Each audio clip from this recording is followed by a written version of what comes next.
যুদ্ধবিরতি কার্যকর হওয়ার পর ফিলিস্তিনের গাজা উপত্যকা থেকে সেনা প্রত্যাহার শুরু করেছে ইসরায়েল। ইতোমধ্যে কয়েকটি এলাকা থেকে সেনা প্রত্যাহার করে নেওয়া হয়েছে।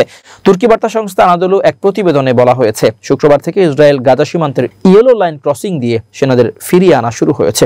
শনিবার পর্যন্ত গাজার মধ্যাঞ্চলীয় শহর গাজার সিটির শেজাইয়া আল তুফাহ এবং জেইতুন এলাকা, দক্ষিণাঞ্চলীয় শহর খান ইউনিসের পূর্বাংশ এবং দক্ষিণাংশ থেকে সেনা প্রত্যাহার করা হয়েছে। ইসরায়েলি প্রতিরক্ষা বাহিনীর কর্মকর্তারা জানিয়েছেন, পর্যায়ক্রমে গাজার অন্যান্য এলাকা থেকেও সেনাদের প্রত্যাহার করে নেওয়া হবে। এদিকে ইসরায়েলি সেনা প্রত্যাহার শুরুর পর নিজ বাসভূমিতে ফিরে আসছেন বাস্তুচ্যুত ফিলিস্তিনিরা। শুক্রবার থেকে শনিবার পর্যন্ত প্রায় 5 লাখ ফিলিস্তিনি গাজা সিটিতে ফিরে এসেছেন বলে জানিয়েছে উপত্যকাটির সিভিল ডিফেন্স সংস্থা।